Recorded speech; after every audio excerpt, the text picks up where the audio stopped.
Calon jaksa tenggelam saat kejar pelaku korupsi. Pejabat pemerintah diminta kontrol diri. Bandrek gula aren di kota Brastagi.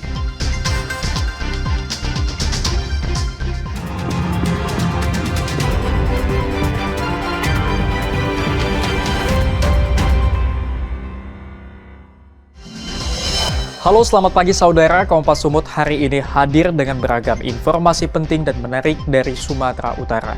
Selain 3 sorotan tadi, sejumlah informasi lain akan kami sajikan dalam Kompas Sumut. Bersama saya Emir Syapurba, inilah Kompas Sumut selengkapnya di Kompas TV, independen terpercaya.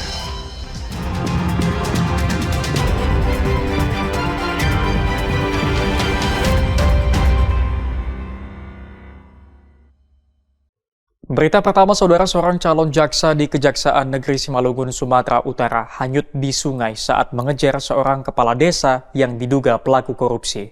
Calon jaksa ditemukan meninggal dunia dan seorang warga hanyut belum ditemukan. Dari tadi. Oh, mungkin tahanan, Wak. Itu baju kejaksaan. Iya. Inilah video amatir saat Renada Ginting, seorang calon jaksa di Kejaksaan Negeri Simalungun, sedang mengejar kepala desa Banjarbaru, Kecamatan Ujung Padang, Kabupaten Simalungun. Awalnya Kejaksaan Simalungun melakukan penjemputan paksa terhadap Kades Banjarbaru dan bendaharanya berinisial BS. Penjemputan paksa dilakukan karena keduanya tidak pernah hadir saat pemanggilan untuk menyelidiki kasus dugaan korupsi penggunaan dana desa. Saat diamankan, tiba-tiba kepala desa tersebut kabur dengan melompat ke dalam sungai. Namun dirinya nyaris hanyut karena tidak pandai berenang. Fahri, seorang warga sekitar bersama Renada, calon jaksa, mengejar Kades tersebut. Namun naas keduanya hanyut terbawa arus sungai, sedangkan Kades berhasil selamat. Setelah pencarian 2 hari, calon jaksa ditemukan sekitar 3 km dari lokasi awal hanyut dengan kondisi meninggal dunia Kamis siang. Kita pencarian jumlahnya 2 orang dan hari ini kita melakukan penyisiran ke arah hilir. Kita temukan 1 orang korban yang setelah kita bawa ke rumah sakit dinyatakan MD, dan pada saat ini untuk data korban ini adalah salah satu dari Caca begitu. Ada kejelasan ya? Siap. Jenazah Renanda kemudian dibawa ke Rumah Sakit Umum Daerah Asahan untuk selanjutnya diserahkan ke pihak keluarga. Sementara tim SAR gabungan masih mencari warga bernama Fahri. Armando Sinaga, Kompas TV, Asahan, Sumatera Utara. Saudara, petugas Direktorat Reserse Narkoba Polda Sumatera Utara gagalkan pengiriman 100 kg sabu yang dilakukan sindikat narkoba jaringan Malaysia Indonesia. Pelaku disergap di kota Tanjung Balai saat akan ke Medan. Ini adalah rekaman detik-detik ketika petugas Ditres Narkoba Polda Sumatera Utara menyergap sebuah mobil yang dikemudikan AP di Jalan Arteri Kota Tanjung Balai Senin kemarin. Petugas kemudian menggeledah bagasi belakang mobil dan mendapati 5 bungkus plastik hitam berisi narkoba jenis sabu. Pelaku tak lagi bisa mengelak dan mengakui akan membawa narkoba tersebut ke kota Medan atas suruhan pengendalinya. Ada 2 pelaku sebagai pengendali yang sudah diidentifikasi petugas Ditres Narkoba Polda Sumatera Utara. Masing-masing berada di Malaysia dengan peran sebagai pengendali masuknya narkoba dari Malaysia ke Indonesia. Dan 1 lagi pengendali yang berada di kota Medan berperan penerima narkoba. Dari informasi di Polda Sumatera Utara, selain 100 kg sabu yang baru diungkap, ada juga sejumlah kasus narkotika dengan jumlah total barang bukti narkotika lebih dari 1 ton. Ferry Irawan, Kompas TV, Medan, Sumatera Utara. Saudara, seorang residivis kasus pencurian motor dan narkoba tak berkutik saat polisi menyergapnya di atas plafon rumah. Pelaku mencoba mengelabui petugas dengan cara mematikan lampu. Ini adalah rekaman CCTV yang merekam aksi pencurian sepeda motor yang terjadi pada 26 Juni lalu di Jalan Sekata, Kota Medan. Dalam rekaman terlihat 2 pelaku berhasil mencuri sepeda motor korban dengan cara mematahkan stang sepeda motor yang dilakukan hanya dalam hitungan detik. Berdasarkan rekaman CCTV ini, petugas unit reskrim Polsek Medan Barat kemudian mengidentifikasi pelaku. Salah satunya Raja Hidayat yang merupakan residivis dalam berbagai kasus. Pelaku pernah 2 kali dipenjara dalam kasus narkoba dan sekali dipenjara karena mencuri sepeda motor. Kadit Reskrim Polsek Medan Barat, Ibtu Febri Sitepu menyebut pelaku mengelabui petugas dengan cara mematikan lampu dan naik ke atas plafon untuk bersembunyi. Saat dibawa ke tempat persembunyian satu pelaku lain, Hidayat mencoba melarikan diri sehingga polisi terpaksa menembak kakinya. Polisi menyita sejumlah barang bukti termasuk sepeda motor yang digunakan saat mencuri sepeda motor dan kunci letter L. Pada saat tim mendatangi rumah pelaku, yaitu pergerakan dari tim diketahui oleh pelaku. Jadi pelaku mematikan lampu dari dalam dan mengunci pintu dari dalam, sehingga kami mendobrak rumah pelaku untuk melakukan penggeledahan. Dan selanjutnya tim mengamankan pelaku di atas plafon karena pelaku bersembunyi di atas plafon. Dalam kasus ini pelaku terancam kembali di penjara selama lebih dari 5 tahun karena dijerat dengan pasal 363 KUHP tentang pencurian. Ferry Irawan, Kompas TV, Medan, Sumatera Utara. Pejabat pemerintah diminta antisipasi korupsi. Saksikan usai jeda.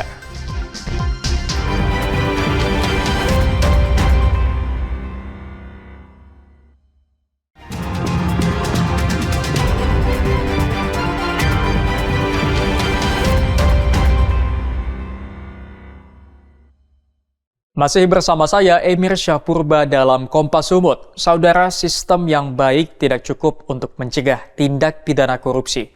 Gubernur Sumatera Utara Bobi Nasution meminta agar jajarannya mengontrol diri agar terhindar dari tindakan melawan hukum. E-katalog dalam pengadaan barang dan jasa di lingkungan pemerintahan ternyata tidak mengurungkan niat untuk korupsi. Meski bisa dipantau langsung, namun masih ada yang nekat melakukan korupsi. Seperti Kadis Nonaktif PUPR Sumatera Utara Topan Ginting, dirinya kini menjadi tersangka korupsi setelah menerima suap dari kontraktor proyek pembangunan jalan. Gubernur Sumatera Utara Bobi Nasution menyatakan sebaik-baiknya sistem apabila sumber daya manusia tidak beres, maka korupsi akan sulit dicegah. Bobi memastikan pihaknya terbuka untuk diperiksa dan diawasi oleh penegak hukum, apalagi saat masa-masa era APBD. Sistemnya itu dikatalog untuk mengurangi tindak pidana korupsi. Tapi kalau masih ada cara-caranya berarti kan tergantung individualnya. Maka kita selalu mengingatkan. Dan juga sudah bicara kemarin dengan BKD, PSDM, bagaimana pelatihan-pelatihannya kita juga akan sampaikan. Kita juga ingin menyampaikan juga justru di bulan-bulan seperti ini kita juga ingin juga dan berterima kasih juga kepada KPK ataupun kepada APH yang lain KPK. Ini bulan-bulan krusial sebenarnya, karena bulan krusial ini bulan masa-masanya PAPBD. Pasca OTT KPK, Kepala Dinas PUPR Sumatera Utara digantikan Hendra Siregar sebagai pelaksana tugas. Hendra sebelumnya menjabat sebagai Sekretaris Badan Kesbangpol Sumatera Utara. Rogana Malau, Kompas TV, Medan, Sumatera Utara. Saudara, pemulangan jenazah warga negara Indonesia asal Sumatera Utara di Kamboja masih terhambat. Proses pemulangan terkendala biaya akibat almarhum berangkat secara ilegal.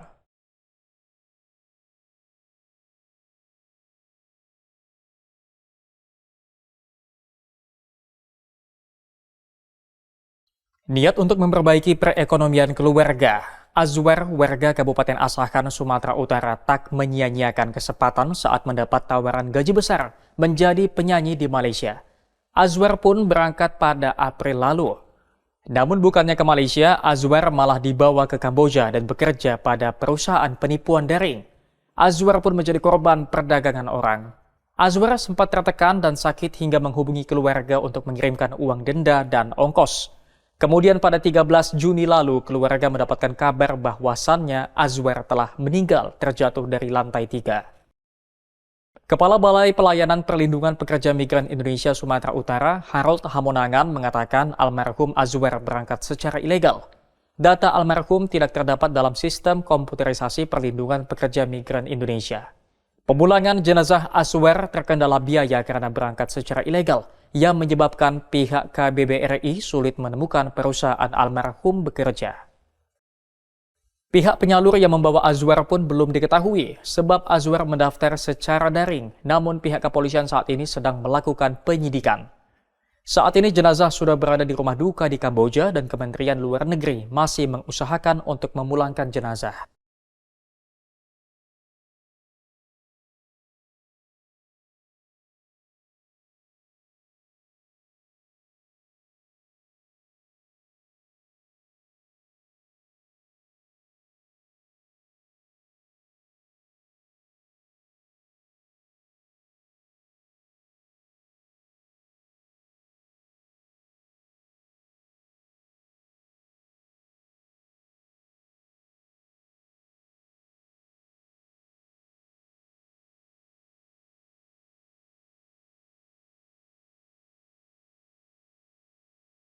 Masyarakat diimbau agar tidak tergiur dengan gaji tinggi ke luar negeri, serta memastikan informasi penempatan pekerjaan ke BP3MI atau Dinas Ketenagakerjaan.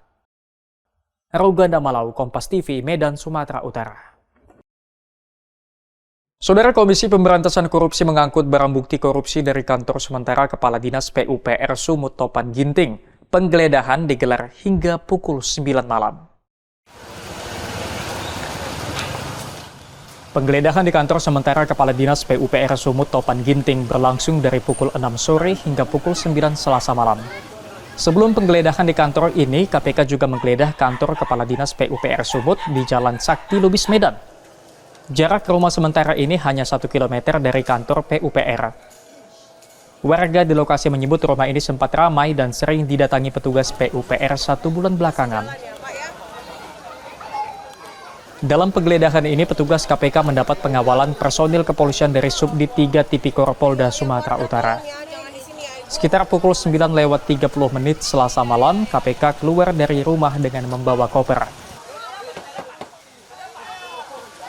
Hingga Rabu pagi, KPK belum memberikan keterangan terbaru atas perkembangan kasus korupsi proyek pembangunan jalan yang telah menetapkan Topan sebagai tersangka karena menerima suap dari pihak kontraktor. Roganda Malau, Kompas TV, Medan, Sumatera Utara.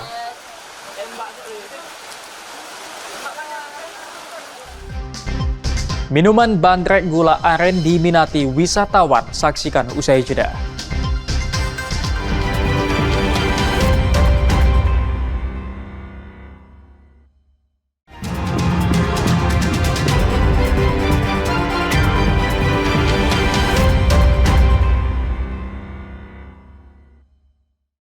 Masih bersama saya Emir Syahpurba dalam Kompas Sumut. Saudara, Pertamina Patraniaga Regional Sumbagut menghimbau pembelian bahan bakar minyak bersubsidi dengan menggunakan jerigen di SPBU harus memenuhi sejumlah ketentuan sesuai dengan peraturan yang ada.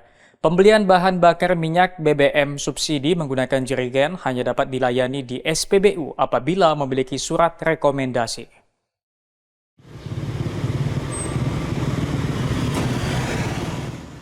Pembelian bahan bakar minyak bersubsidi dengan menggunakan jerigen kerap ditemui di sejumlah wilayah di Sumatera Utara. Salah satunya Kabupaten Dairi yang termasuk daerah dengan pembelian bahan bakar minyak bersubsidi menggunakan jerigen cukup tinggi di Sumatera Utara. Pihak Pertamina Patraniaga Sumbagut memastikan pembelian bahan bakar minyak dapat dilakukan masyarakat yang bergerak di sektor pertanian atau nelayan.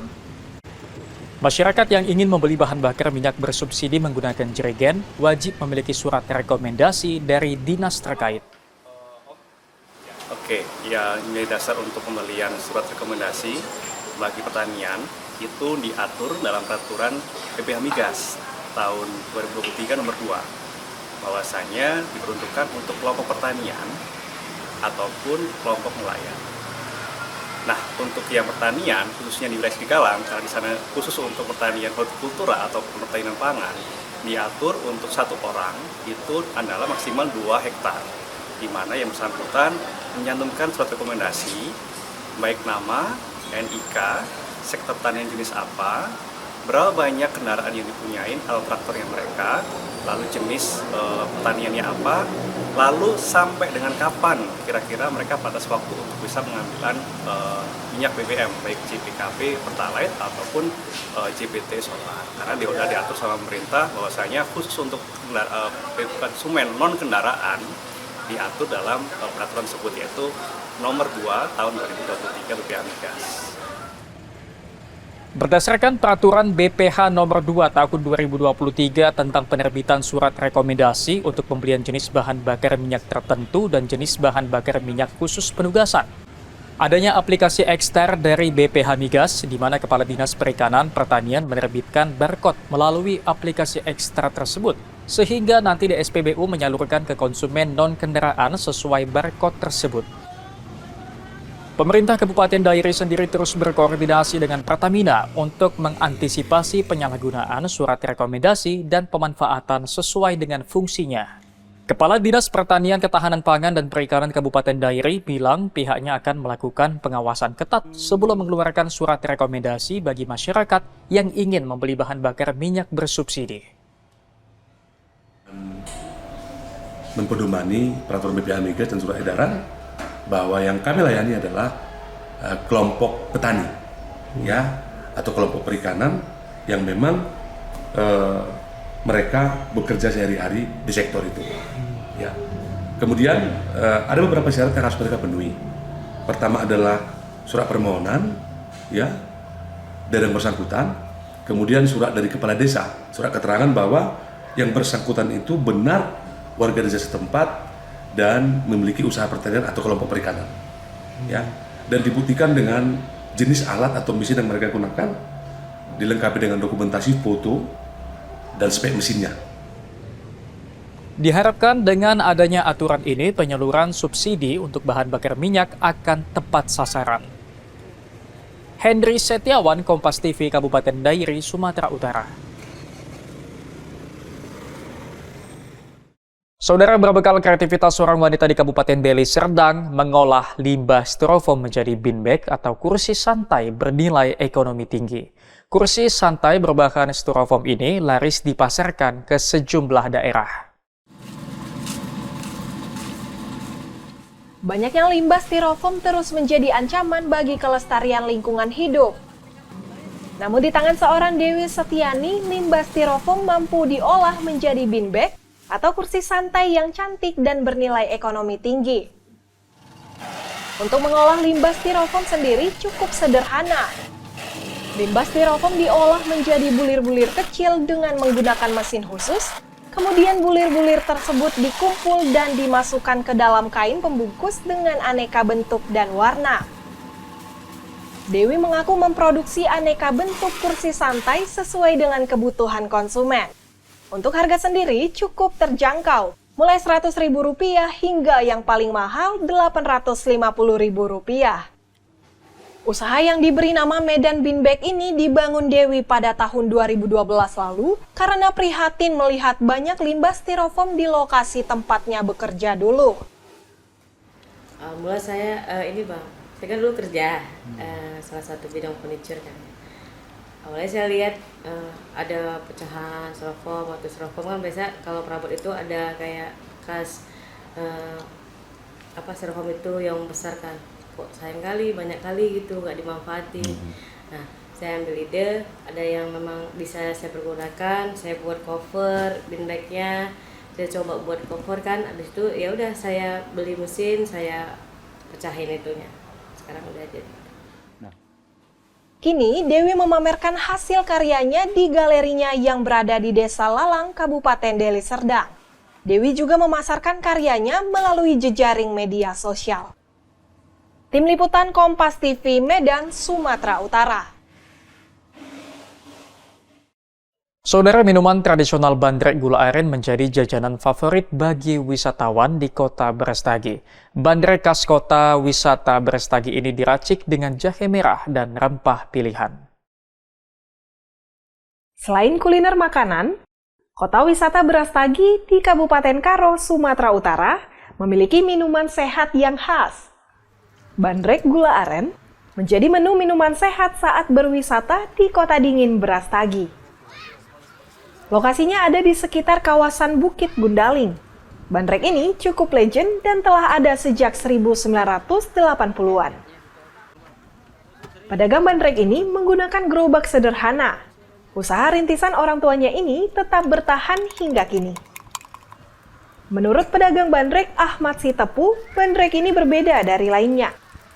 Bandrek miliknya dimasak langsung menggunakan bara api agar bandrek matang sempurna. Tak hanya itu, penyajian bandrek baik menggunakan susu atau gula aren juga ada tambahan rempah khas buatan sendiri. Ini bandrek ini dimulai dari bapak kami tahun 80-an. Saya generasi kedua yang melanjutkan. Berarti memang dari dulu jualannya di lokasi wisata ini? Memang jualannya dari dulu bapak di Gundaling ini. Pak, apa yang membedakan bandrek itu dengan bandrek lainnya? Kalau bandrek saya ini bahan-bahannya bahan-bahan alami, dari jahe merah dan gulanya gula asli, ditambah lagi rempah-rempah yang lain. Ini saya lihat pembakarannya menggunakan bara api. Sementara itu, pengunjung Kota Brastagi mengaku bandrek tersebut sangat nikmat dirasakan saat menikmati pemandangan. Rasa bandrek yang hangat dapat menemani cuaca dingin di Kota Brastagi. Jalan-jalan lah sama keluarga. Pak, tadi kita nikmatin bandrek Gundaling ini gimana Pak? Mantap, pedas. Mantap. Baru pertama nyobain di sini Pak? Ya, minum ini baru sekali. Dengan harga yang terjangkau ini gimana Pak? Ya, alhamdulillah terjangkau, mantap lah. Tim Liputan Kompas TV Karo, Sumatera Utara. Sampai di sini Kompas Sumut hari ini. Anda bisa menyimak video tayangan kami di kompas.tv atau menyaksikan secara langsung via streaming di kompas.tv/live. Kami undur diri, tetap saksikan rangkaian program berita di Kompas TV, independen terpercaya.